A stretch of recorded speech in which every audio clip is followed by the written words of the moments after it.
Sangha. Because the Buddha, the Dhamma, and the Sangha are like a person with perfect eyesight,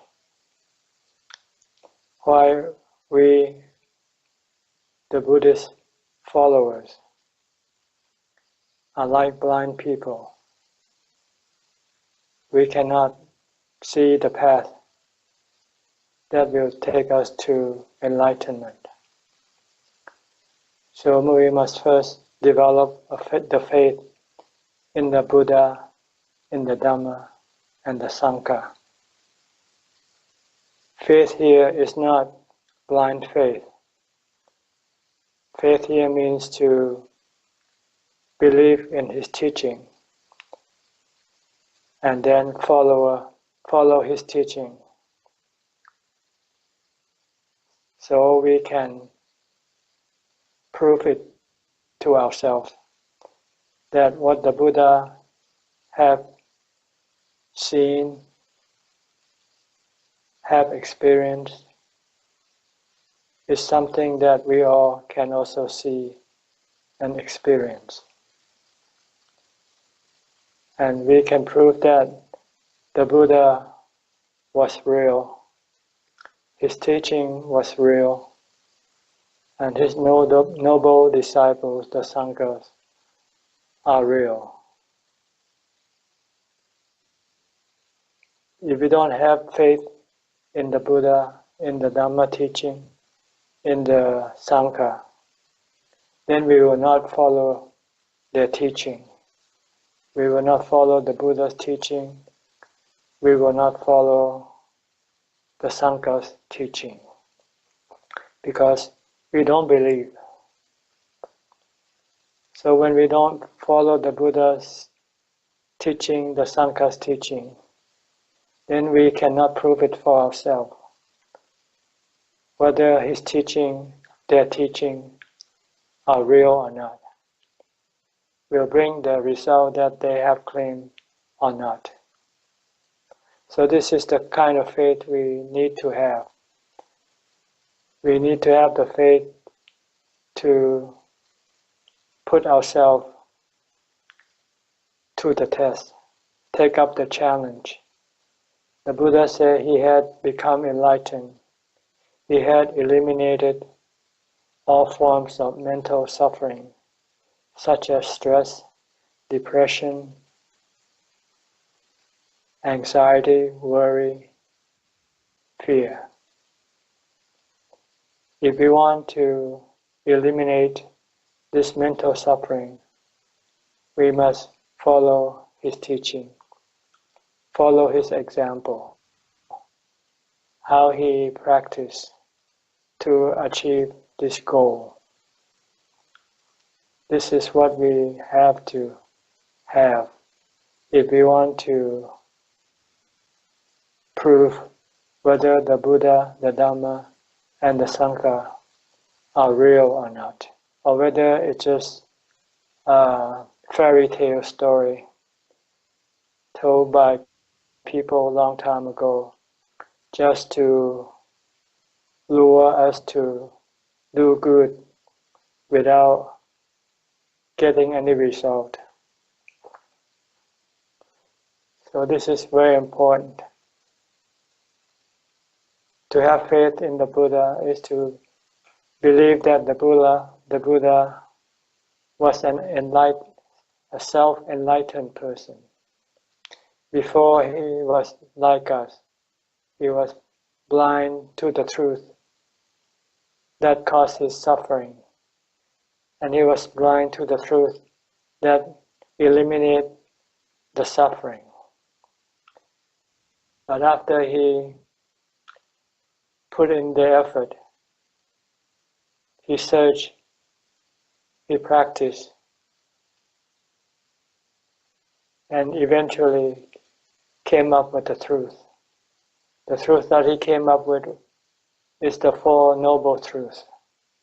The truth of suffering, or dukkha, the truth of the cause of suffering, of samudaya, the cessation of suffering, nirodha, and the path that leads to the cessation of suffering, or magga. The Buddha had discovered this truth that was inside his mind, and inside the mind of every being, like you and me. The difference between the Buddha and us is, the Buddha saw this truth. We haven't yet seen this truth. So this is what we want to do. We want to find and discover this truth inside ourselves, inside our mind. And in order to be able to see this truth, we have to follow the example of the Lord Buddha, of following his teaching. He taught us to abandon everything, because everything that we have, that we possess, they are hindrances to our self-awakening, to our enlightenment. So if we want to become enlightened, we have to eventually, sooner or later, give up our possession and our way of life, because they do not lead us to enlightenment, but they lead us to more delusion, more rounds of rebirth, more suffering, more depression, more stress, more worry, more anxiety. So this is the faith that we have to establish, that the Buddha was like us before he became enlightened. He lived like us. He had possession. He lived like a prince, having all the trappings of a prince, all the happiness of a prince. But this happiness could not eliminate the stress, the depression, the mental suffering in his mind and heart. So he decided to give up. After realizing that he will get old, he will get sick and die. And when this thing happened, he cannot find any happiness. Because in order to find happiness the way that he used to, he needs a healthy body, not a sick body, not an old body. And he had to be alive. But eventually no one could escape death. Once that happened, all the happiness that we find through the body will no longer be available. So with this insight to the impermanent nature of the body, drove the Buddha to go seek a new refuge. He knew that the body was not the permanent refuge. So he wanted to find a permanent refuge where he can be truly happy all the time. And he knew that by living the way he used to live, he would never be able to find this new refuge. So he followed the path of other people who gave up their worldly life, their possession, and go seek solitude, go seek refuge in the practice of meditation. So that's what the Buddha did. He finally, after many years of reflection, he decided that he had to leave the palace life. And it happened on the night when he heard the news that his wife gave birth to his son. He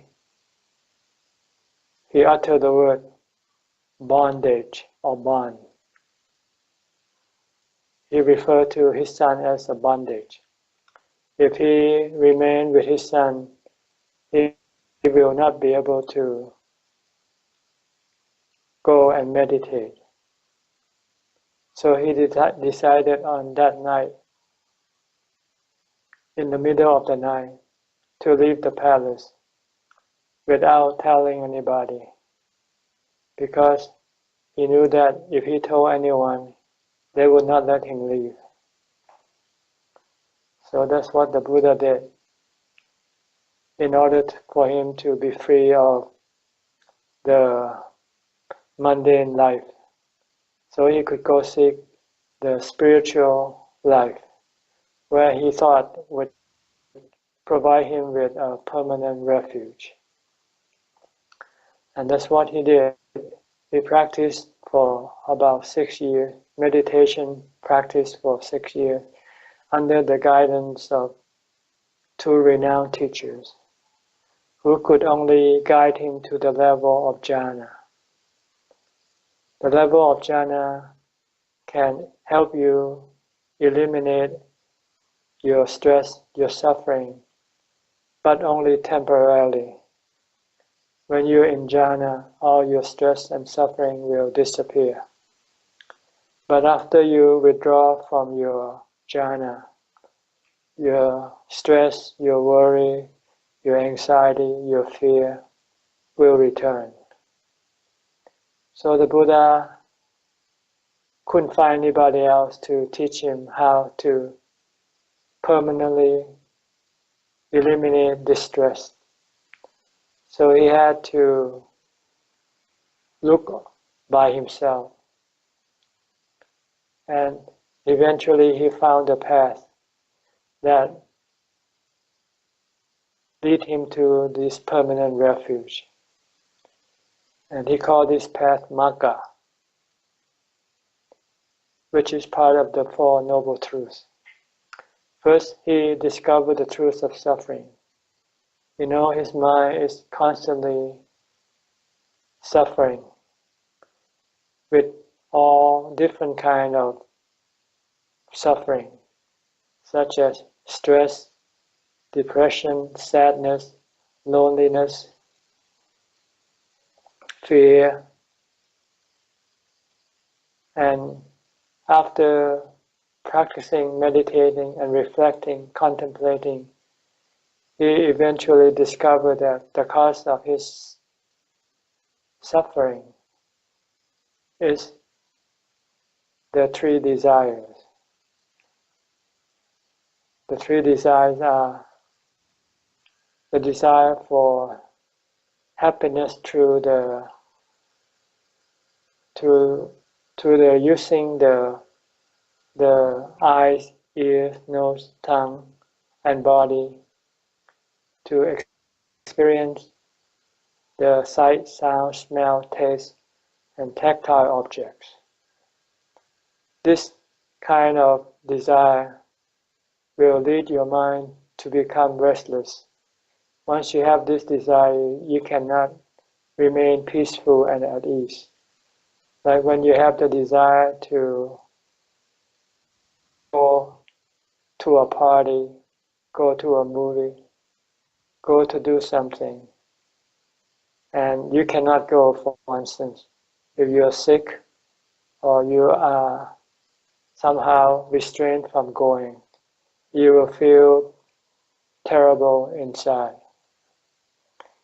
But if you could go, you will only experience a brief period of happiness. When you come back home, you will feel like before you left home. You will feel lonely and you feel like you want to go out again. So, if you keep obeying your desire, do what your desire asks you to do, you do not eliminate your desire and the consequence suffering that follow. The only way to eliminate your suffering is to stop your desire. And the tools that the Buddha discovered that you can use to stop your desire is called the magga, or the path. The path, the Buddha expounded into 8 factors, or sometimes he condensed them down to 3 factors. The 3 factors that he normally taught to lay people is dana, sila, and samadhi, and panya, or I'm sorry, it should be pavana. Pavana consists of samadhi and panya. When he teaches to the monk, he would expound the sila, samadhi, and panya, which is similar to sila and pavana. The reason why he didn't instruct the monk on dana, that's because the monks had already given up all their possession. There's nothing else to give. So he skipped that dana part and teach the monk the sila and pavana part. Sila is to maintain the 8 precepts, and in case of a monk, 227 precepts. And then practice meditation, samatha pavana and vipassana pavana. If anyone can do this, they can become enlightened. When they become enlightened, they'll see the same thing that the Buddha saw. They will see the 4 Noble Truths alive inside their mind.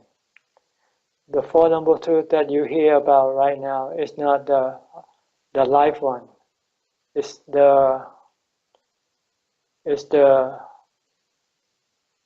story of the 4 Noble Truths, the name of the 4 Noble Truths, not the life, the real Noble Truths. The life of the real Noble Truths will appear in your mind when you meditate, when you bring your mind back inside.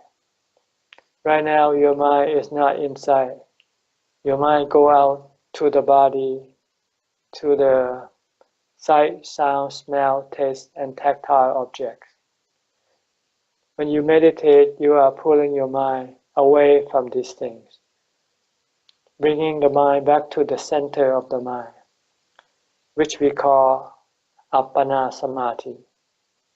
When we sit and meditate and concentrate on one object, and we can persevere and maintain this concentration, the mind will eventually or abruptly sometime return back to the center of the mind. When that happens, the mind will become peaceful and calm, and it will not do any thinking, have any thinking, and it does not aware of the body or the sight, sound, smell, taste, or tactile objects. See, first you have to bring the mind back inside, and then when you're inside, then you will be able to see the 4 Noble Truths, the dukkha, the suffering that happens in your mind, and the cause of suffering, or the 3 desires. And you will see the way to eliminate this desire by using the magga. The magga is to see that all things that the mind desires for does not bring happiness, but instead of bringing happiness, everything that the mind desires for will bring suffering or sadness. Why? Because that everything that the mind desires for and acquire is impermanent. You can have in your possession for a certain period of time, and sooner or later it will change or it will disappear. It will leave you or you will leave it. So the happiness that you have from the thing that you acquire will also disappear, and you will be back to where you started, having nothing, emptiness, empty feeling. Make you feel you want something else to fill this emptiness. So you create new desire. So this is the cycle that you will go through if you do what your desire tells you to do. So the Buddha said you have to stop this cycle by realizing that this is not the way to happiness, but it's the way to more suffering, more sadness, more loneliness, more desire. If your mind has achieved jhana, your mind will be strong and content. It can resist the desire because it can be happy without having to have anything or do anything. So you first need to bring the mind inside, bring it to jhana, bring it to appana samadhi. Once you have this, then you have the strength or the happiness, the mental happiness that you can rely on without having to rely on other things to make you happy.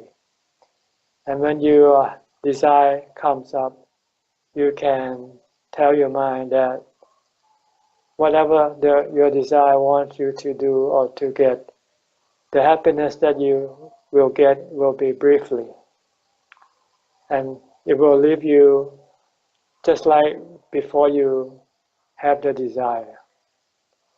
So when you realize that this is the truth, then you can stop your desire. You can resist your desire. But if you have no jhana, you will have no strength. You will have no happiness to keep you happy. So when you feel that you need this or that thing to make you happy, you will go after it right away. And when you go after it, you will be happy briefly. Then after a while, that happiness will disappear. Then you would feel like you need something else to make you happy. So this is the magga that you have to use to resist your desire. This is something that will happen when you meditate. When you practice samatha bhavana, you will get jhana, you will get contentment, you will get mental happiness. And when you withdraw from that state, when your mind starts to have desire for this or that thing, then you have to use the three characteristics to teach your mind, to remind your mind that what the mind going after are the three characteristics: anicca, impermanent; dukkha, suffering; and anatta, something that you cannot control, something that you cannot keep forever, something that you cannot say, this is I, mine, all the time. Once you have this knowledge, you can stop your desire, and your mind can still be happy with the happiness that it had achieved from entering into jhana. So this is the Four Noble Truths, which we mean by enlightened. We are enlightened by seeing the Four Noble Truths, the truth that we have never seen before, even though it is in our mind all the time. The reason why we don't see it because we never look at it. We always look outside. we always go outside and go after the things that our desire asks us to do. So we never see our desire. We never see our suffering when the desire arises. And we never know the way to resist our desire, to eliminate our suffering. If you practice, this will happen. This is what we call seeing the Dhamma. The Buddha said, one who sees the Dhamma sees the Buddha. One who sees the Dhamma and sees the Buddha is the Sangha, is the noble disciple. This is the first step of enlightenment, which we call Sotapanna. When the mind investigates the nature of the body and fully see that the body is impermanent, the body is not a self, no one owns this body. The mind only takes possession of this body temporarily.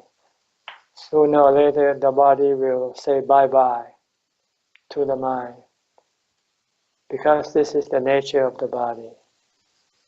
But when one has the desire for the body to last forever, one will create suffering, dukkha. But when one sees the truth that the body does not last forever and let go of the body, then the suffering will disappear, because there is no more desire for the body to last forever. So this is what will happen when the mind truly let go of the body and also let go of the painful feeling, the feeling that the mind doesn't like to have, but always have to experience. Every time the mind experiences a painful feeling, the mind have this desire to get rid of this painful feeling. When that desire arises, the mind creates suffering or dukkha in the mind, which is much stronger than the painful feeling of the body. But once the mind realizes that the main problem is not the painful feeling of the body, but the dukkha or suffering of the mind that is caused by the desire for the painful feeling of the body to disappear, then the mind stops this desire. When this desire is stopped, the suffering in the mind will disappear. Then the painful feeling of the body is tolerable.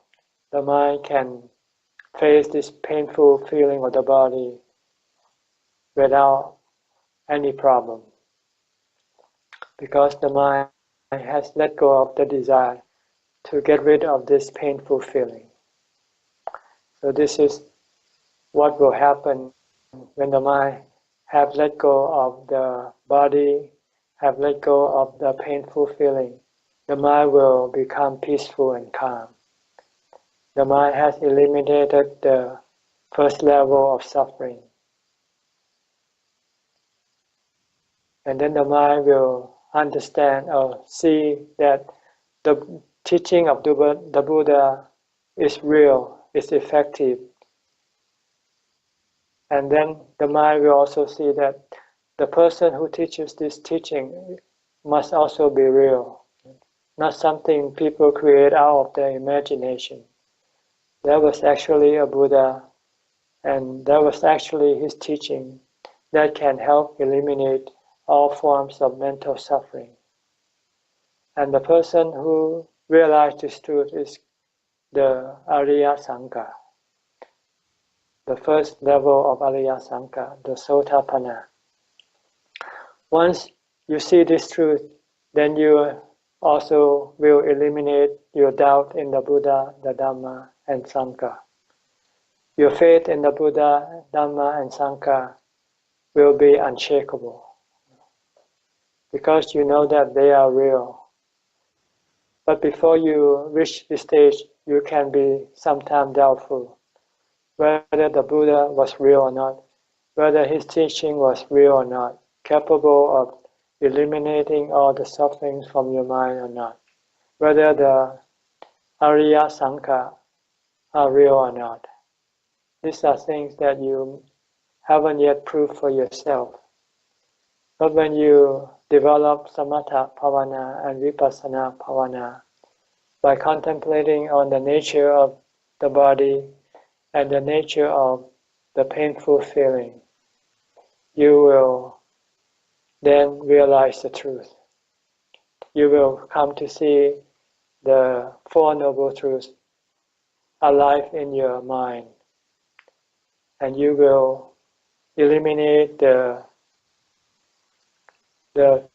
first two Noble Truths, the truth of suffering and the truth of the cause of the suffering, by using the Magga, the fourth truth. Magga is Sila, Samadhi, Panya, or Dana, Sila, Bhavana. So this is what you should do. The Buddha said, your job is to develop the Magga to its fullest. The Magga are like medicine. You have to take all the medicine that the physician prescribed to you if you want to get well. If you take all the medicines that the physician gave you to take, eventually your illness will disappear. So too will be all of your mental suffering. If you follow the Buddha's instruction, develop dana, sila, bhavana. Right now you are doing this, but you're not doing to the fullest.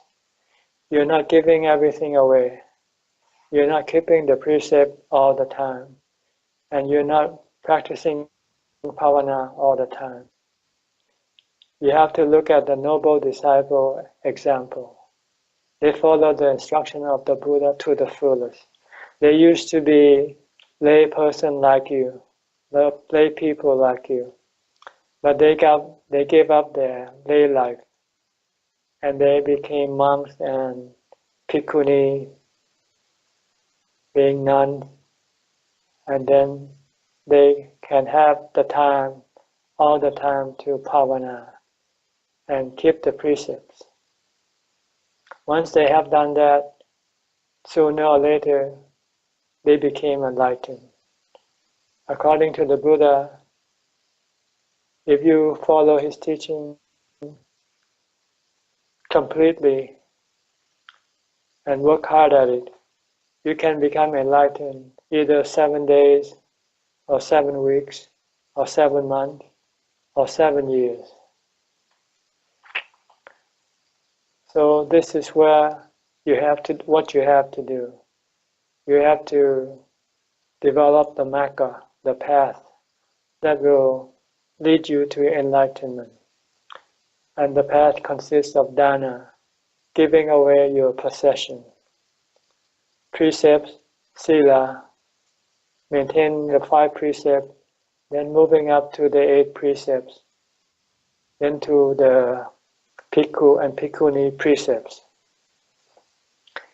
And then you will have all the time to meditate, sitting, walking, standing, lying down. The first thing that you have to do in your meditation practice is to develop mindfulness, because mindfulness is the prerequisite to achieving samadhi and panya. Without mindfulness, you will never be able to establish samadhi. Your mind will never enter into jhana, will never enter into appana samadhi. Without samadhi, you cannot contemplate the 3 characteristics and then see the 4 noble truths inside your mind. You need to have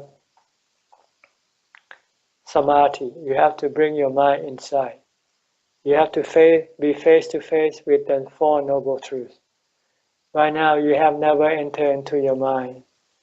All your life, from the time you were born until now, all your life, your mind has always been directed outward, going to outward, to all the things that you can see, you can hear, you can feel and touch, you can smell, you can taste. But never once have you ever gone inside your mind, to the center of your mind.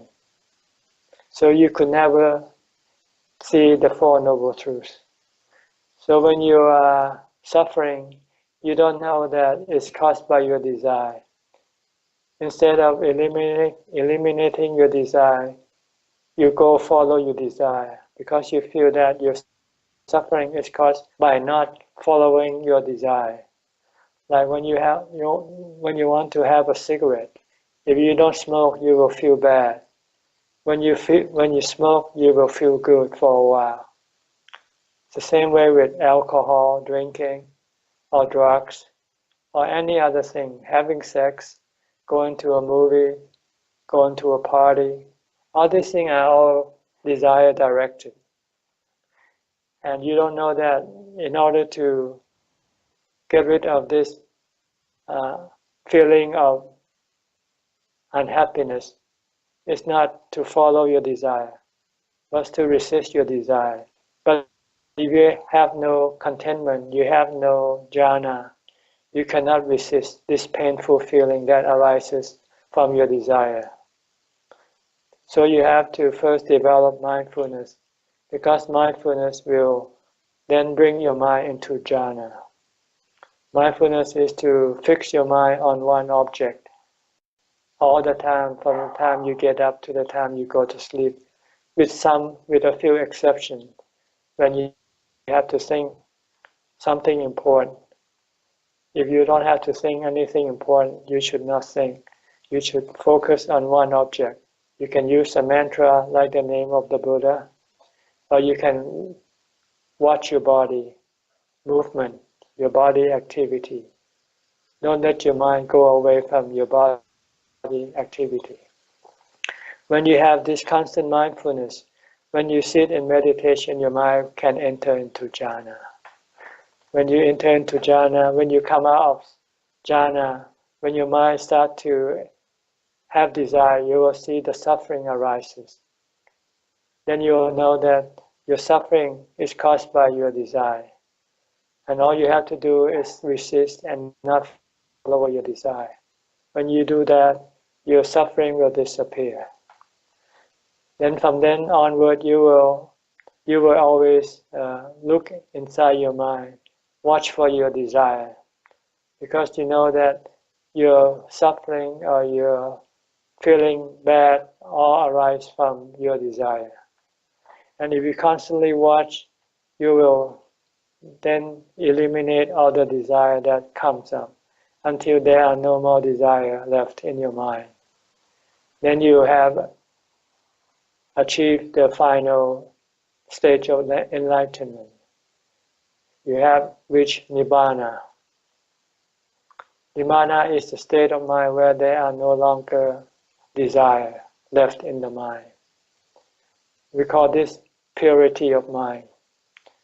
The desire makes us impure, makes us sad, makes us unhappy. When we get rid of the desire, the mind will always remain blissful, happy. So this is what you have to do. The Buddha could not do for you. The noble disciple cannot do for you. They can only tell you what to do. But it's you who have to do it yourself. And you are having less time as you move on. Every day is passing away. Your life is like a lit candle. Once the candle is lit, it will slowly eat itself up. Eventually, there will be no candle left. So too is your life. Your life is moving to the end. And there's nothing you can stop it from moving to the end. So you should take advantage of the time that you still have left and try to develop the magga, the path to enlightenment. Because nothing else in this world can help you eliminate your mental suffering. It's only the path to the enlightenment that will be able to help you. And no one can develop this path but yourself. So it's up to you whether what you want to do with your life. You want to waste your life by doing what your desire tells you to do. Look at what happened. You've been doing this for the past how many years, from the time you were born until now? What have you got following your desire? Have you ever eliminated your suffering? Have you ever experienced any blissful feeling, any feeling of contentment?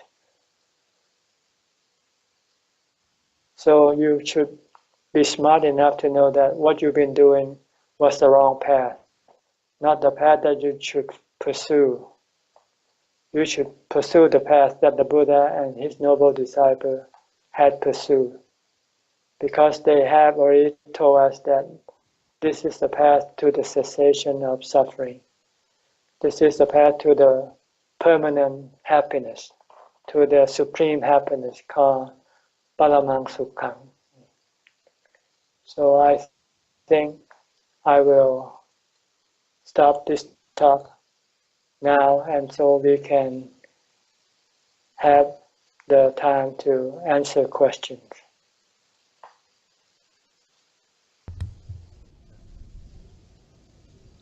Okay, thank you for the Dhamma. Thank you for the Dhamma, Ajahn. So, can we ask question like, does this desire disappear because we are resisting it, or we have to use panya to eliminate this? Thank you, Ajahn. When you resist your desire without knowing the reason why you resist, you will not be able to eliminate it entirely, completely, permanently. You have to see that your desire cannot bring you happiness, but bring you suffering. It's like when you like to have the desire to take drugs. You have to see that by taking drugs does not bring you true happiness, but it will bring you immense suffering. When you can see that, then you will stop. But if you just resist, you might resist it from time to time. But when your resistance becomes low, you might not be able to resist it again. So you have to see the cause and effect of your action following your desire. That it will only take you to more suffering, not to more happiness, not to contentment, but to more desire. And this desire will eventually kill you if you take drugs. And then it will take you to a new birth, to suffer more aging, sickness, and death. So you have to see the cause and effect of following your desire and not following your desire. It's like taking poison. If you know that what you take is poison, would you take it or not? Everything that we take, that we go after, they are like poison. But the problem is we don't see the suffering that ensues, that follows. We only see the happiness that follows. When we buy something we like, we are happy. But we don't see the suffering that follows when we run out of money and we want to buy more things and we cannot buy them. Okay? Okay, Ajahn.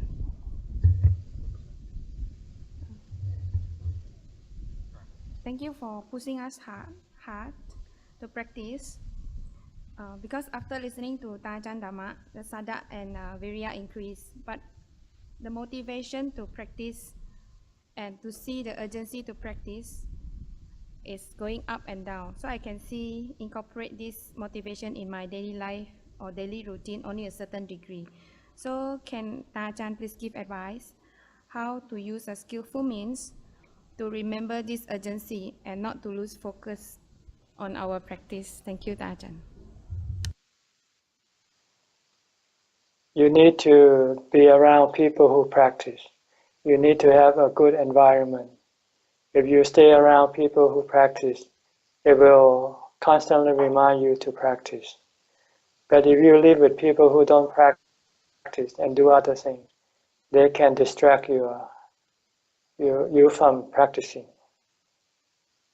But if you cannot live in the company with people who practice, like living in the temple, then you must constantly think about your practice and constantly think about you getting sick, getting old, and die. This will spur you into action. But I think the best thing is to leave your present environment, because they are not supporting your practice. They are hindering your practice. That's what I say in my last talk. You have to use vimamsa, analytical thinking. You have to differentiate what support your practice, what push you forward, what pull you behind. What pull you behind, you should eliminate them or get away from them. What push you forward, you should be with them, have them around you. And the Buddha said the environment that will push your practice forward is to live in seclusion, to be alone. Then no one will distract you from your practice. Only your own desire, only your kilesa. But that's only one part. If you live with other people, you live in a bad environment, then you have 5 other things to pull you away from your practice. The sight, sound, smell, taste, and tactile objects will keep pulling you away from your practice. So you need to go live in seclusion and live near a meditation master, a teacher who will constantly remind you, who will constantly energize you. Okay. Okay, Ajahn, thank you. So on that, we have a question on the Vimamsa also. I'm able to note my breath when it gets refined, or when it becomes coarse, or when I start to get restless. Exercising Vimamsa both during and after my meditation sitting. However, my focus still increases and wanes. Am I doing it correctly? Could Ajahn please advise what to do next to develop Vimamsa correctly? Thank you, Ajahn. When you meditate for calm, you should not analyze. You should not use your thought at all, because the goal is to stop your thought, stop from thinking. When you analyze, then your thought will keep thinking. When you're watching the breath, all you want to do is to know, to beware, or to acknowledge, such as the breath is short or it is long, it's coarse or it is subtle. You don't want to analyze or having any thought about it. Just using your breath as your point of focus in order to prevent your mind from thinking about other things. Because if you think, even if thinking about your breathing will abstract your mind from entering into jhana.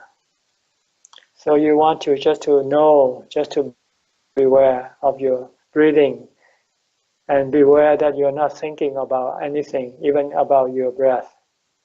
This is the proper way. With Vimamsa, you only do it after you withdraw from your samadhi. When you finish your sitting session, then you can analyze, how come today I sit and I don't get the result I wanted? Am I thinking too much? Do I have mindfulness? This is what you should do afterwards. when you are doing it, you should not think. It's like boxer when he goes into the ring, he doesn't analyze. He has to box and try to beat his opponent. But after he finished the boxing fight, and he can come and look at the tape and analyze what he did right and what he did wrong. So this is what Vimamsa is about. You should do it afterward. Okay, Ajahn, thank you, Ajahn. So the next question is, Ajahn mentioned last week that we cannot do mindfulness of mind before we have practiced mindfulness of the body.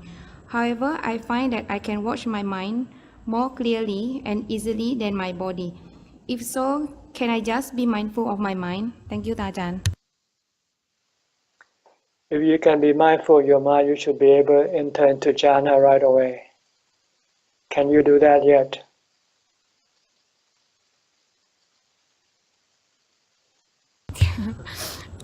I don't know the answer, Ajahn. I'll give feedback when the person gives me feedback. Thank you, Ajahn. Okay. So the next question is, I don't have much lust and attraction to the opposite sex. Do I have to practice Asubha? If so, how does Asubha meditation help in my practice? Thank you, Ajahn. Well, you might have your attraction to the same sex. If you don't have the lust, Okay, thank you, Ajahn. you might have the attraction to the same sex.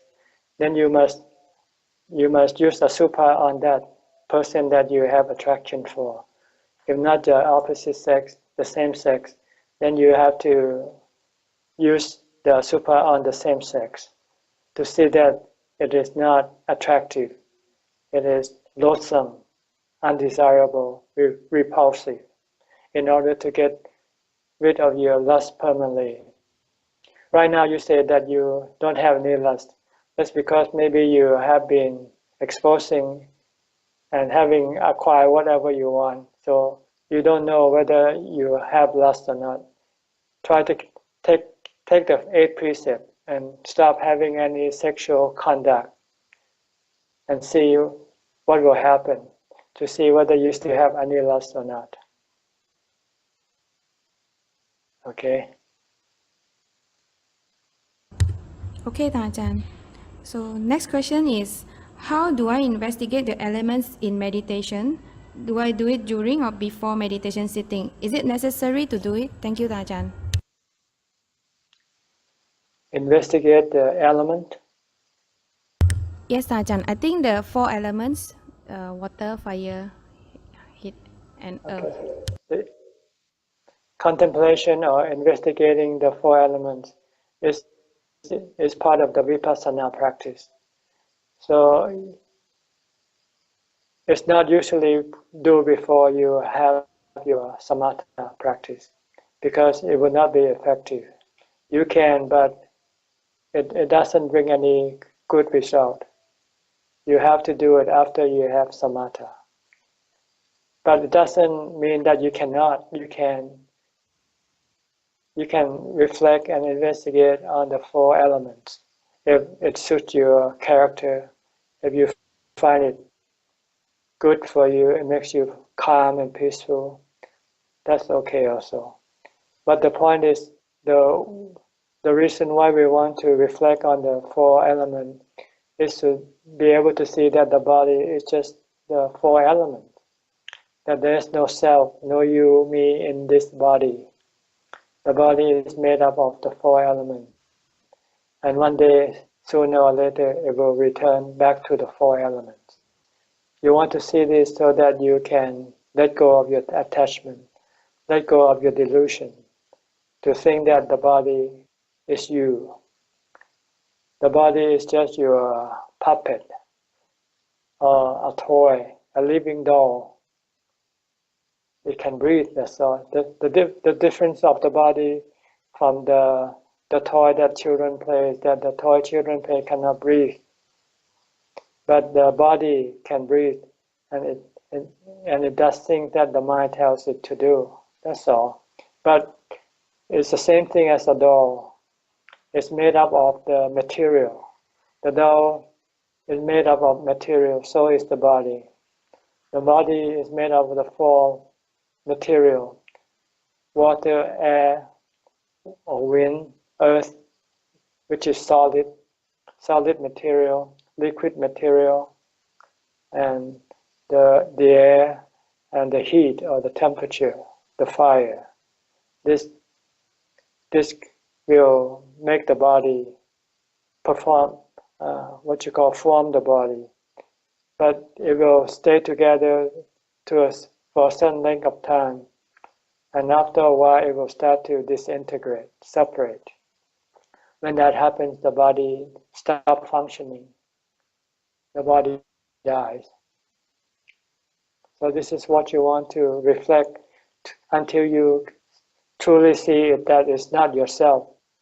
You who contemplate is not the body. You are part of the mind, the one who knows. You are the thinker. Thinking makes you think that you are you. You think you are you, so you are you.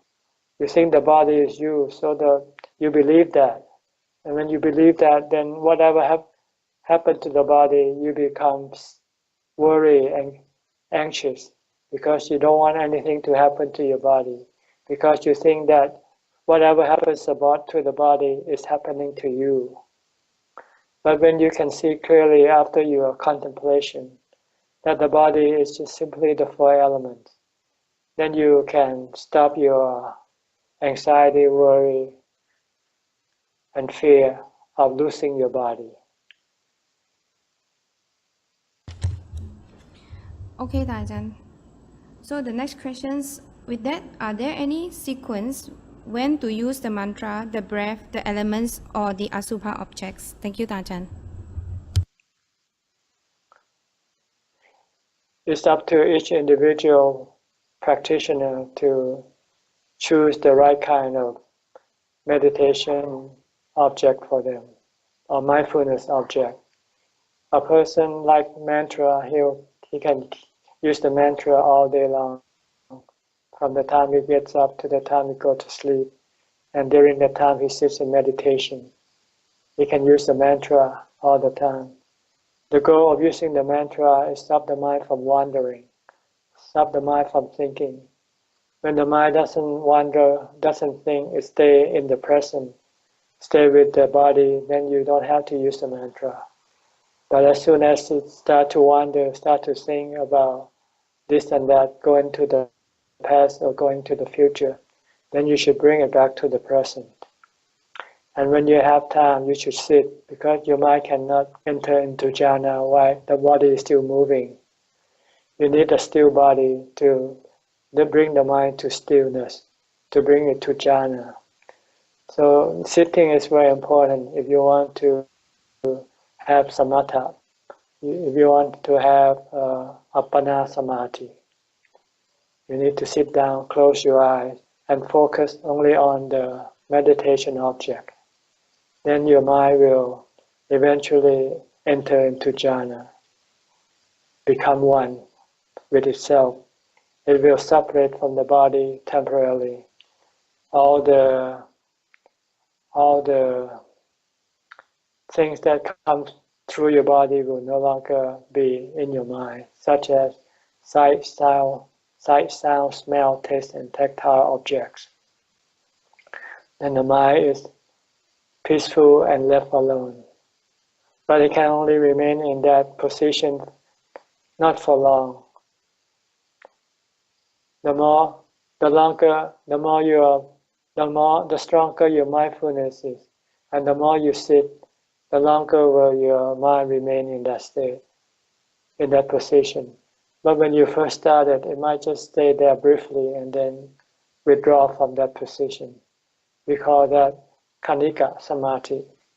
Kanika is briefly. So appana samadhi is longer duration.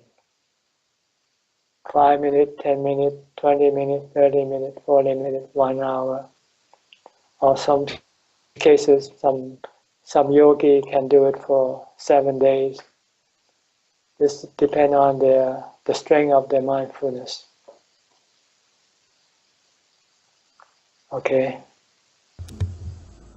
Okay, Ajahn.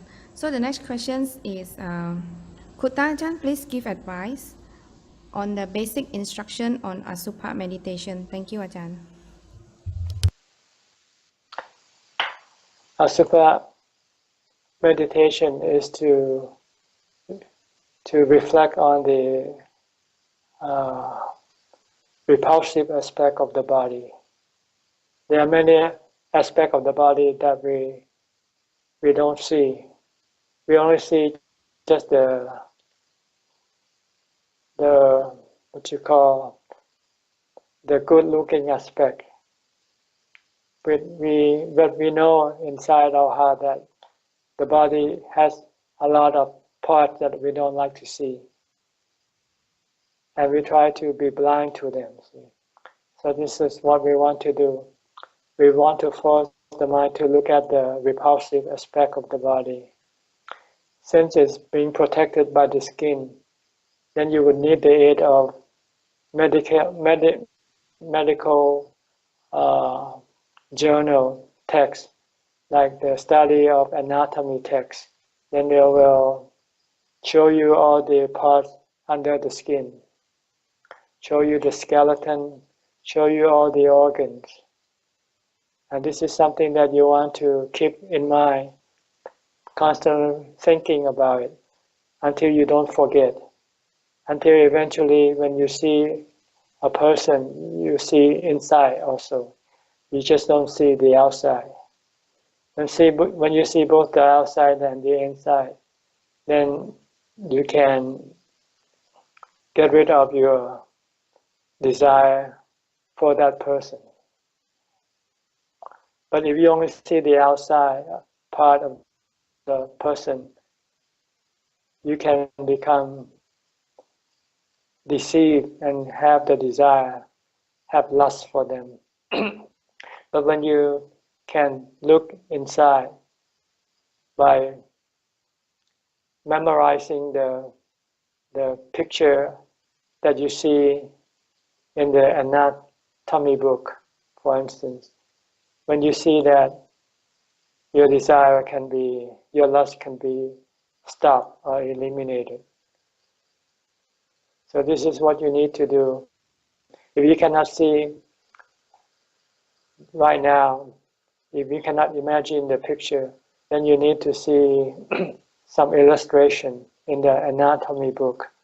Or if you want to something more than that, you might go to the hospital, to the medical school where they have dissection of the body, and you can ask to be an audience to watch the dissection of the body, so you can see what are under the skin. Or you can, in the old days, since they don't have this kind of illustration, monks were instructed to go into the cemetery, because during the Buddha's time, when people die, they don't cremate or bury. They just took the body and left them in the cemetery to let it decompose, be eaten up by dogs or worms or vultures. You should go, monks were instructed to go see this part of the body. See when the body died, after 1 day, 3 days, 7 days, see the changes in this body.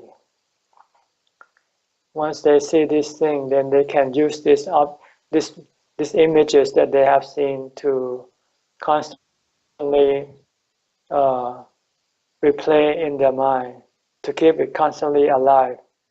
So every time they have lust, they can use these images to squash the lust, the desire. You need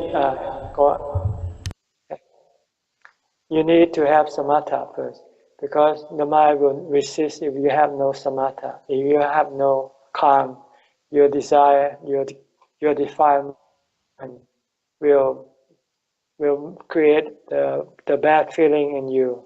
Every time you look at something unattractive. Every time you look at the repulsive of the body, you will feel a sense of like throwing up. This is the working of your kilesa. But when you have jhana, your mind has suppressed this kilesa.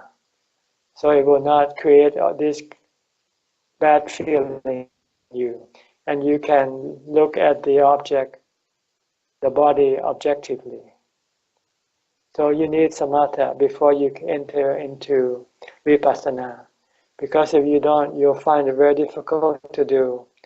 And you might even eventually hate doing it and don't want to do any more practice.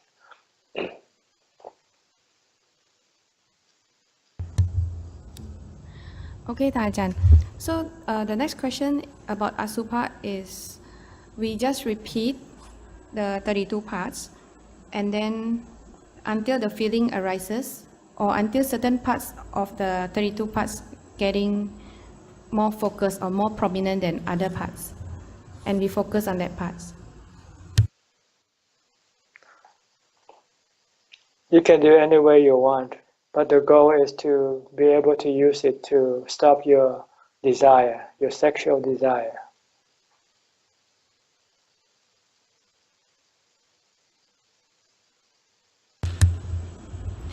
Okay, Ajahn. So the next question is, I find that personal effort is important in maintaining the right effort in our practice. But sometimes the mind doesn't want to practice, and I have to overcome this by sheer determination. But this personal effort interferes with my practice because I'm putting more effort in the practice, and therefore I have more expectations. So how do I balance this effort, Ajahn? I think people put their effort on the wrong thing. What they should put their effort in is on developing mindfulness, which is so simple and easy to do. And you can do it all the time, all day long. You're not doing that. So without mindfulness, you'll find doing everything else very difficult, very hard to do. So they should focus first on developing mindfulness. From the time they get up, they should develop mindfulness by either reciting a mantra or constantly watching the movement of the body. Whatever the body is doing, just keep watching, keep staying with the body. Don't let the mind wander to other things. This is so simple, and you can do it anytime, anywhere. But you don't want to do that. You want to sit and meditate right away, and you'll find it very hard to do. That's because you don't have mindfulness. So this is what you have to do, first of all, is develop mindfulness. The Buddha has said that mindfulness is the key to all the other Dhamma. If you have no mindfulness, you cannot have all the other Dhamma. Let me give you an illustration. When you want to drive a car, what do you have to do first? You have to get inside the car, right? If you have no key, can you open the lock door? You cannot. So you have to find the key. You have to have the key to open the lock door. Once you open the door, you can go inside and sit on the driver's seat. You can put the key in the whatever it is called, and then start the car and drive to wherever you want to go. See? But you have to get inside the car first. You have to have the key to get inside the car. Without that, you cannot drive the car to take it anywhere. So you need meditation. You need mindfulness first in order for you to be able to sit and meditate and achieve result. And once you have jhana, you have appana samadhi, then you can develop insight or vipassana, because the mind will not resist, the mind will not create obstacles to your development of vipassana. So these are the steps you have to do. You cannot overstep these steps. You have to go step by step. It's like before you can run, you have to learn to walk first. Before you can walk, you have to learn to stand first. These are basic things that we have to do. You cannot jump from crawling and start running.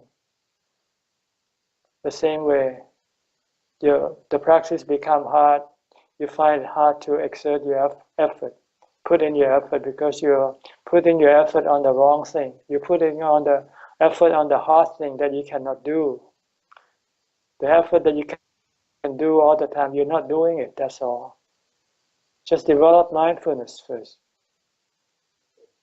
Okay? Okay, Ajahn. Thank you, Ajahn. So the next question is, after meditation for samatha, does the insight arise automatically? No. Samatha only gives you peace, calm, and a sense of well-being, a sense of contentment. No insight whatsoever. You can only have insight when you point your mind toward an object that you have problem with. Like you have problem with your body. You have to point your mind toward the body and study the nature of the body until you clearly see the three characteristics inherent in the body. Then you will then be able to eliminate your desire, which is the cause of your suffering. Then this is what we call insight. Insight is to be able to see the three characteristics of the body and to see your desire as the cause of your suffering. So if you haven't seen the three characteristics of the body, then you must study, then you must investigate. Ask yourself, is the body permanent or not permanent? Does the body belong to you or not? Can you keep the body with you all the time or not? Does the body give you happiness or suffering? When the body gets sick, do you feel happy or you feel bad? When the body gets old, do you feel good or you feel bad? When your body dies, do you feel good or do you feel bad? You have to ask this. Then you ask, what makes you feel bad when the body dies? Because your desire, you want your body to last forever. You don't want your body to leave you. But is that possible or not? So this is what you have to contemplate, to investigate, to ask yourself, to think analytically. This is what we call vimamsa. When you find the cause, then when you find the cause, then you can eliminate that cause. Like a doctor, a physician, when a patient comes to see him or her and tell him that he is sick, he wants to get well, so the doctor will have to figure out what's the cause of this sickness. If he could not figure out the cause of this sickness, he cannot cure this disease. So he has to find out the cause first. Once he finds out the cause, then he must find the medicine that can get rid of this cause. If they cannot find the medicine, then they cannot cure this disease either. So this is the way the practice of Dhamma works. Insight happens after you analyze your problem. And your problem is because you don't see the three characteristics in the things that you are attached, in the things that make you feel unhappy, such as the body. But when you can see the body as the three characteristics in the body, then you can then know that you cannot cling to your body, because the body will not stay with you all the time. When you cling, when the body leaves you, you will become very sad, very unhappy. But when you let go, let the body go, accept the truth of the body, that it is impermanent, that it doesn't belong to you. When the body leaves you, you won't feel any suffering. Okay? Okay, Ajahn. So our next question is, I understand that we are building our paramis while practicing, and this is something that we build life after life. Suppose I'm unable to attain the Sotapan in this very life, am I right to assume that I have to rely on my own parami to progress until I release from this samsara world. Can Ta Ajahn please comment on this? Thank you, Ta Ajahn. Well, let me give you an example. When you're traveling to a place where you have never been before, you have two choices. You have a guide or you don't have a guide. If you have a guide, you can get there very easily and quickly. When you don't have a guide, you have to look for the way yourself. So it will take you a longer time. Such is the way. When there's no Buddhism in this world, then there's no guide to lead you to Nibbana. When there's Buddhism in this world, then all you have to do is follow the teaching of the Buddha. Then he can guide and take you to Nibbana quickly and easily. But when there's no teaching of the Buddha left in this world, then you have to rely on your own self. So that's what parami means. You have to build up this parami, and can take you many, many lives before you can become enlightened yourself.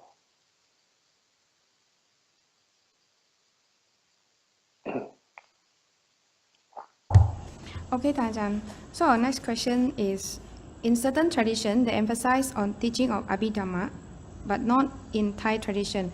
Why is this so? And do we need to study Abhidhamma in order to progress in our meditation practice? Thank you, Ta Ajahn. Well, have I ever said anything about Abhidhamma here? Never, I Ta only say Ajahn. mindfulness. I only say mindfulness. That's all you need. The more you know, the Dhamma you become. So try not to know too much. Just know enough what you need to do. That's all you need to know. Okay, thank you, Ta Ajahn. So our next question is, when I sit in meditation and when the mind starts to get calmed down, I feel at the tip of my nose always get this itchiness. Why is this happening, Ta Ajahn? That's because your mind hasn't yet become completely calm. So anything can happen to your body. What you should do is should not pay attention to it. You should continue focusing on your meditation object until your mind becomes completely calm and does not being affected by whatever is happening to the body.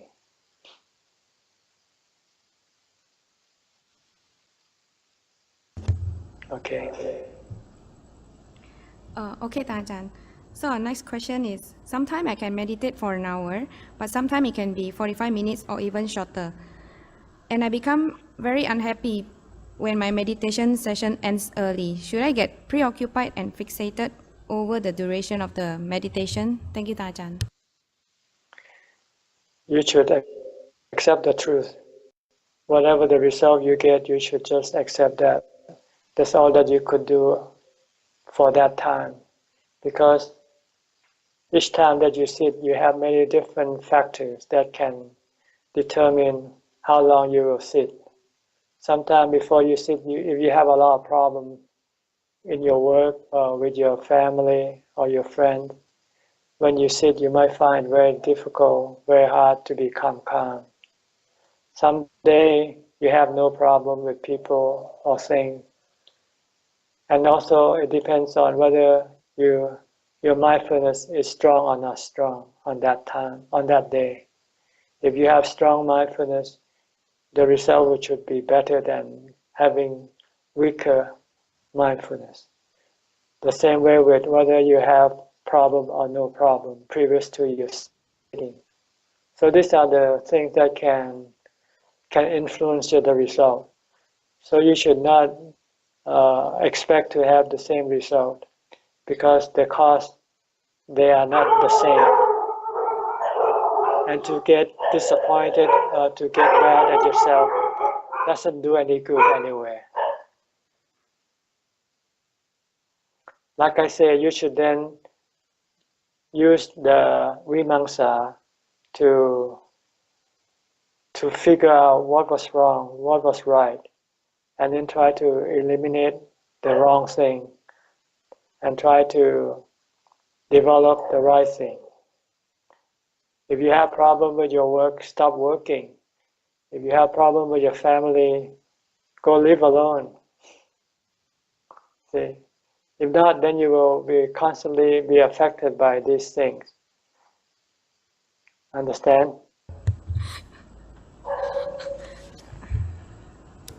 Understand, Ajahn. So our next question is, I'm taught by one teacher to practice open awareness of whatever comes to mind. That means I just accept and note whatever arises to the mind, not thinking, not reflecting, not judging. Is this enough to gain enlightenment? Is there anything else I need to do to make my practice complete? Thank you, Ajahn. If you can accept everything when it happens without having any reaction, you are enlightened. Can you accept when somebody beat your head up, beat you up? Can you accept when somebody took your wife away? Can you accept when somebody cheat on you, take your money away? If you can, then you can become enlightened.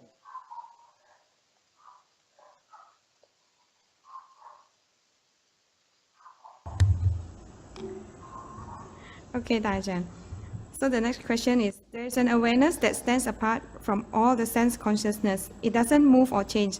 From the time this becomes clear to me, I do not actively practice concentration as the three characteristics constantly display themselves in all the perceived phenomena.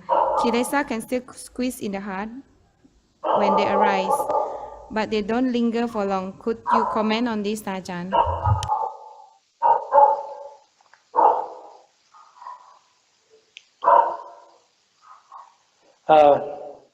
I'm sorry about the dog barking. Sometimes they have other dogs coming by, so they want to protect their self. Any new dogs start to coming over to their territory, they want to chase them away. Or sometimes we have strangers walking by, so they will bark. I can't really understand the question that you just asked. Okay. Can you repeat or can you clarify? Yes, Ajahn. So I just repeat the question. There's an awareness that stands apart from all this consciousness. It doesn't move or change. From the time it becomes clearer to me then that I do not actively practice concentration as the three characteristics constantly display themselves in all perceived phenomena. Kilesa can still squeeze at the heart when they arise, but they don't linger for long. Could Ajahn please comment on this? Well, you should eliminate all your kilesa, and nothing should affect your heart at all. Even death, even sickness, or whatever happened to you, people you love, you like, anything at all that happened, your mind should always remain peaceful and calm. That's what an enlightened person will react. He will remain calm at all times, regardless of whatever might happen.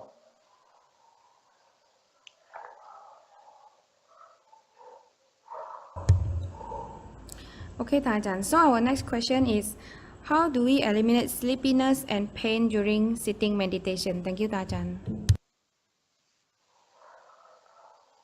Sleepiness could be eliminated by many different means. The simple one is to not sit, not lay down, just keep on walking. If you cannot eliminate this, even if you walk, then try to walk backward. Instead of walking forward, walk backward. If you still feel sleepy, maybe you can wash your face, put water on your head, and see if you can eliminate this sleepiness. If you could not, then maybe you should just go to sleep.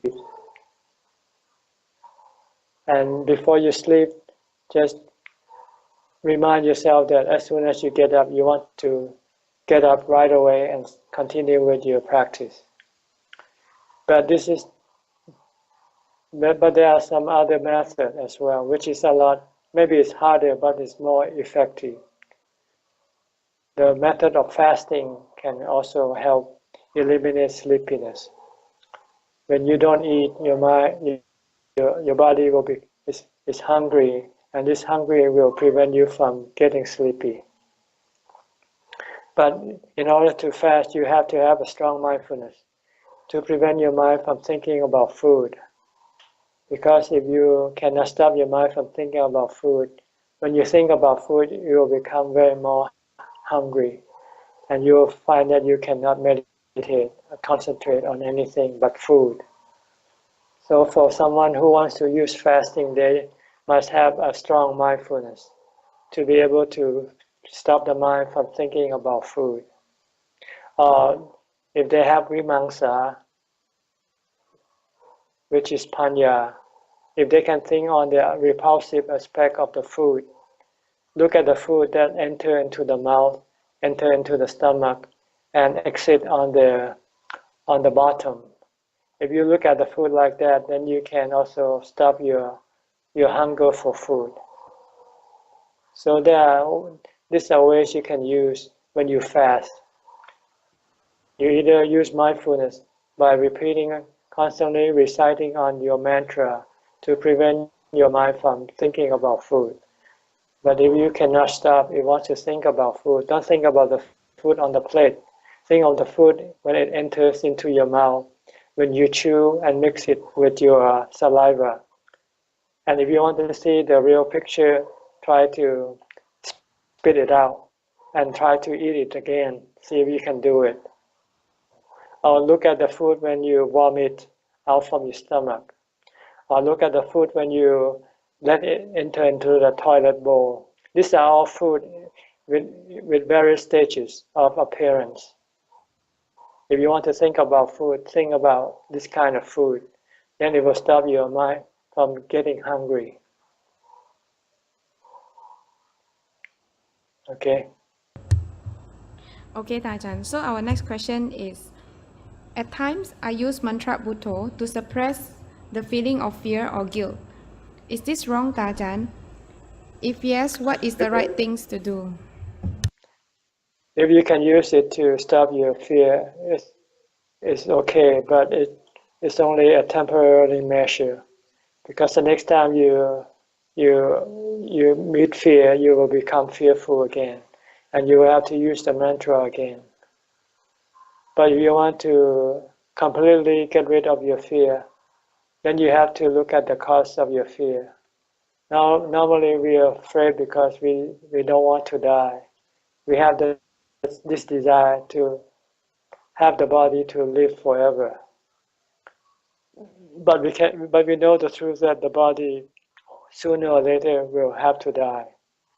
So if you want to become entirely without any fear, then you have to accept death. You have to let the body die. When you can do this, then you will no longer be fearful. You're ready to die anytime. So whatever happens to the body, you will not be afraid. This is the way to permanently fix the problem. You have to use vimangsa or panya or vipassana. You have to see the body is impermanent, subjected to sickness, aging, and death. Okay? Okay, Tajan. Thank you, Tajan. So our next question is, how does the joy arising from dana or helping others can help to meditate better? Thank you, Tajan. The joy that arises will make your mind more peaceful and calm, and it will enable you to keep the precepts, which will make your mind more calm.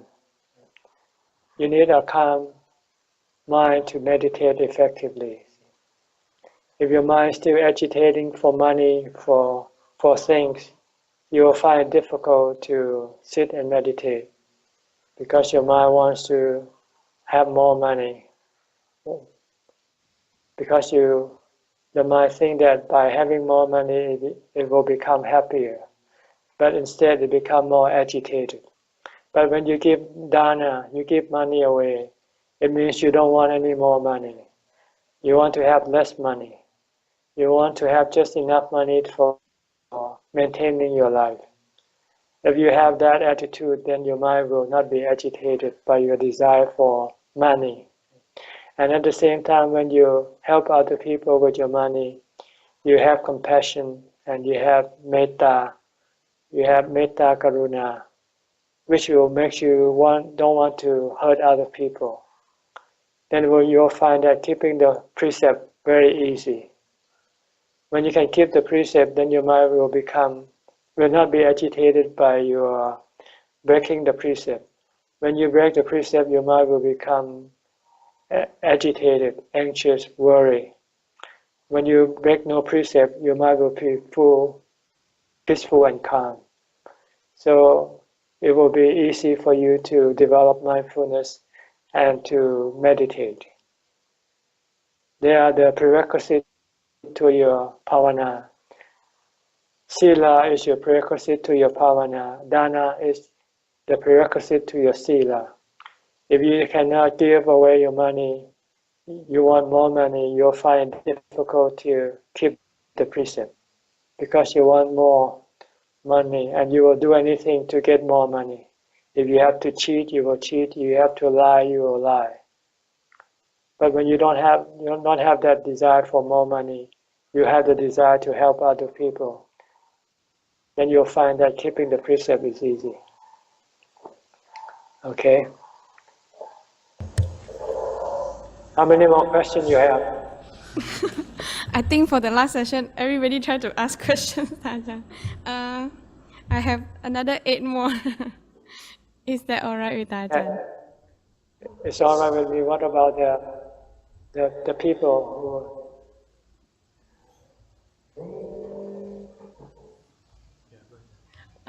They are all happy to listen to Ajahn.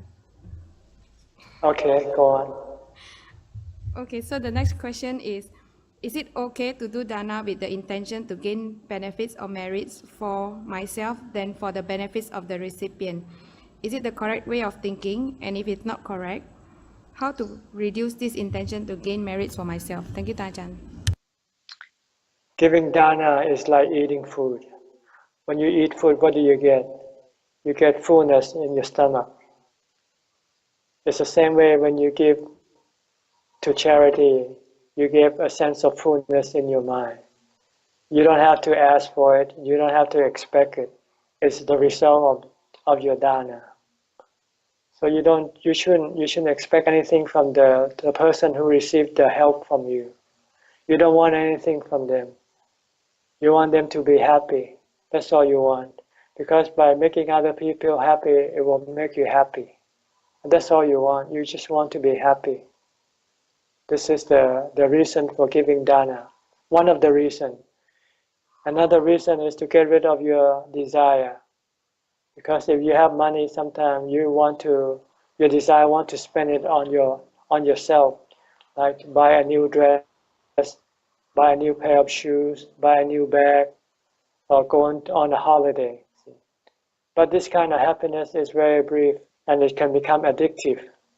You have to keep doing it again and again and never have any sense of fullness, like giving to charity.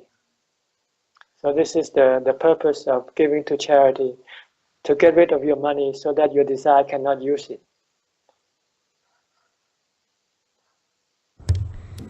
Okay, thank you, Ajahn.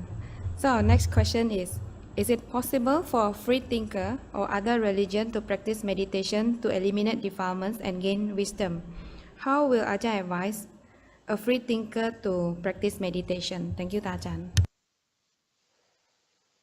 Other religions have ways of meditating also, like when they sing hymn in the chapel. This is also a form of meditation. When you sing hymns, you stop thinking about things that makes you worry, makes you sad, or makes you unhappy. So this is a form of meditation. It's like repeating the mantra or chanting the sutta. It's the same thing. So every religion use some form of meditation to calm the mind. Some people cannot go to sleep, so they count the sheep. This is another form of meditation. You just keep counting the sheep, 1 sheep, 2 sheep, 3 sheep, keep on counting. This will prevent you from thinking about things that makes you agitated and restless. When you don't think about those things, then your mind will eventually fall asleep. So I think there are different forms of meditation. And it's just that people don't call them meditation. Or maybe not, they are not as intense as in Buddhism. In Buddhism, we do very intensive meditation because we want the highest goal. And the highest goal can only appear by intense meditation. Okay? Okay, Tajan. So our next question is, I understand that suffering is not getting what we want. However, I'm not craving for anything, yet I'm suffering. Family challenges keep coming to me regularly. How can I use my practice to overcome this suffering, Tajan? Because you don't want to face your family challenging. That's another form of desire. You have to accept that when you live with people, you have challenges and you cannot avoid them. You have to face them and face them calmly. That's all you have to do. But if you have the desire not to face them, this is the cause of your suffering, not the challenges, but your desire to avoid them. So you have to watch closely, ask your mind, what are you desiring right now? And get rid of this desire, not get rid of the things that cause you to have this desire.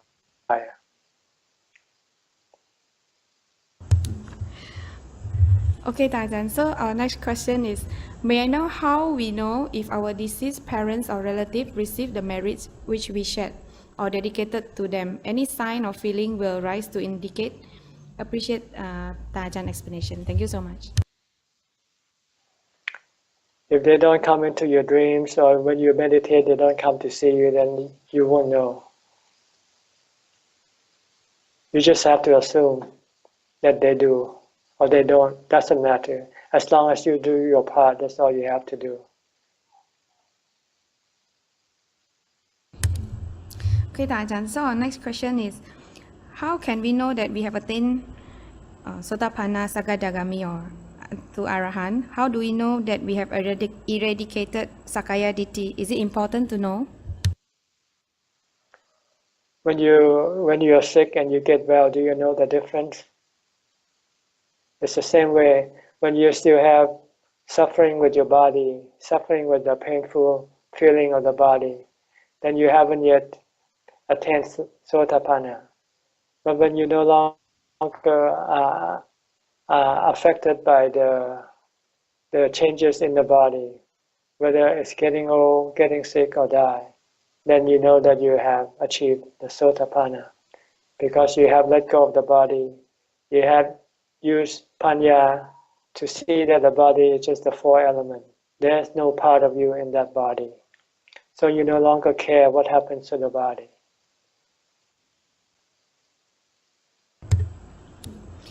Okay, Tajan. So our next question is, I do not have good foundation of Dhamma and I'm very new to Buddhism.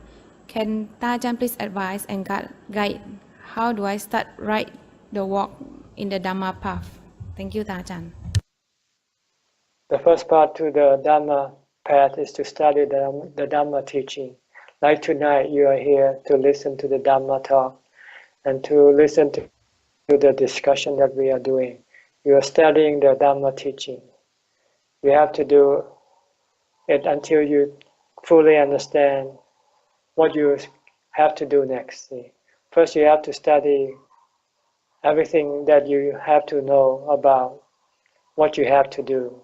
Once you know what you have to do, then you do it. That's the second level we call patibat, which means practice. The first level we call pariyat, which means study. First you study the Buddha teaching. After you have studied, you know what you have to do, then you do it. And after you have done it, then you will experience the result from your practice, which we call, I can't remember the Pali, attainment. Put it away. Let's put it that way. You will attain to the various stages of attainment. So first you have to study the Buddha's teaching. It can be studied in many ways nowadays. You can listen to Dhamma talk, you can read the sutta. Yes. You can read books by the Buddha or by the noble disciples. Once you know what you have to do, then you do it. Like you know you have to give to charity, you know you have to keep the precept, you know how you have to develop mindfulness in order to be successful in your meditation. So you have to do it. Once you do it, then the result will appear. Okay, how many more questions? The last two, Ajahn. So if we wish, but this one got two parts. If we wish to practice full time, can we go and practice without ordaining as a monk or nun? The second part will be, is there any age limit to be ordained as a monk? Normally, people, when they want to practice full-time, they usually start as a layperson first. And after they have practiced and they have achieved some result, and they know that this is the path that they want to lead, then they will go look for a meditation temple or monastery. Because there are many different kinds of monastery in Thailand. There are monastery that doesn't do any meditation. There are monasteries that do meditation. So you have to find the right monastery for you and then ask permission from there. But if you could, after your ordination, stay with him and practice with him. Yes, when you first start, I think you should do as a lay person first. Because it's easy, it doesn't take much time. To ordain, it takes a lot of time. You have to learn the chant, then you have to learn all the precepts. You have to learn how to behave, how to live like a monk. So this should come later on. First of all, you should develop a certain amount of ability to practice. Because if you cannot practice and when you become a monk, you'll find that you can become restless and agitated. And you might not be able to remain in robe for long. So first you must be sure that you can meditate, you can practice, and you can live as a monk. Because there are many restraints as a monk. There are 227 precepts they have to maintain. And you cannot go here and there as you like to. You have to be locked up in the monastery. So you have to think of this challenge first and ask yourself whether you can do it or not by going to stay in the monastery as a lay person first. Maybe you stay for 7 days, stay for 2 weeks, stay for 1 month. We have some lay people who come and stay in this monastery for maybe 6 months before they ask for ordination. Okay, second part. So Ajahn, so the next question is, what is the age limit to be ordained, the youngest or the eldest? To be ordained as a monk, a bhikkhu, you need to be 20-years old. But to be ordained as a samanera, as a novice, I think you have to be at least 6 years or more, and you need to have the guidance of a teacher monk to look after.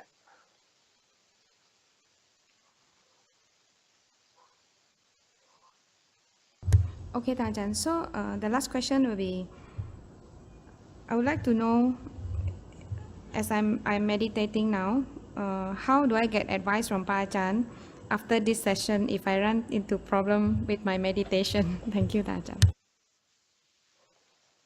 You can go back and listen to all my talks. I can read my books.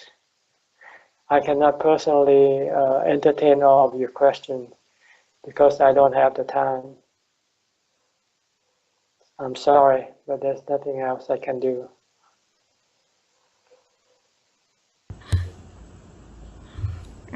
Okay, Ajahn. So that will be our last question for today. Apologize for the extended time. sorry. You want to do? Sebastian is here today, and he would like to say something to Ta Ajaan. Sadhu. Go ahead.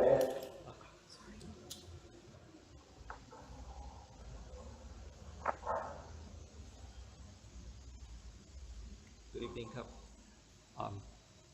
I thought on behalf of the people here, I'd like to thank you for taking the time to teach all of us here and giving us the precious Dhamma. On the other hand, I think we should also call Kamma with Phra Ajaan Kap before we finish the session.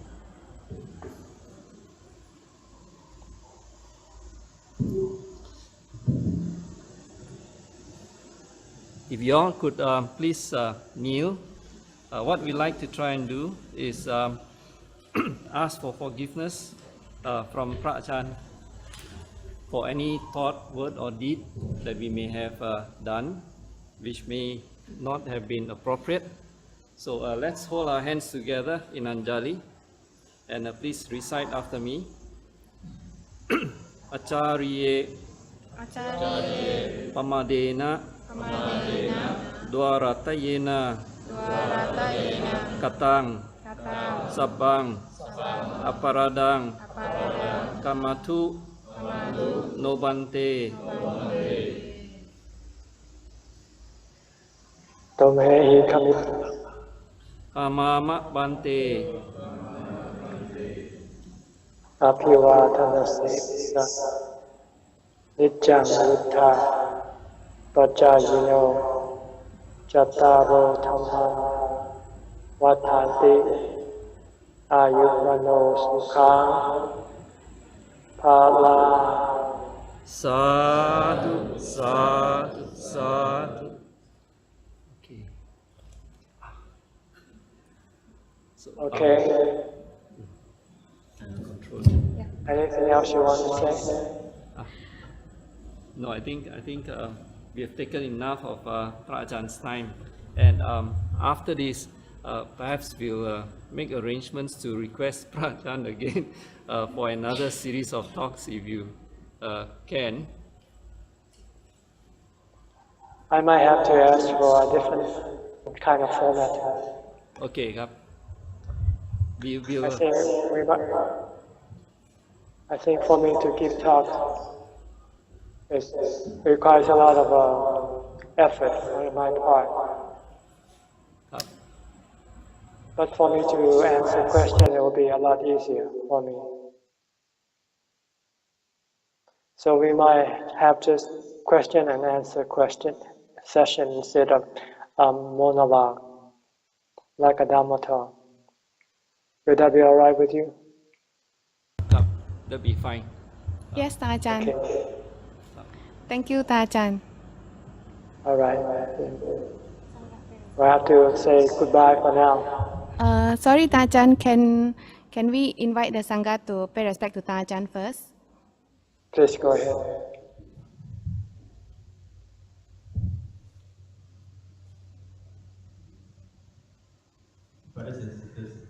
Can we pay respect to Ta Ajaan also?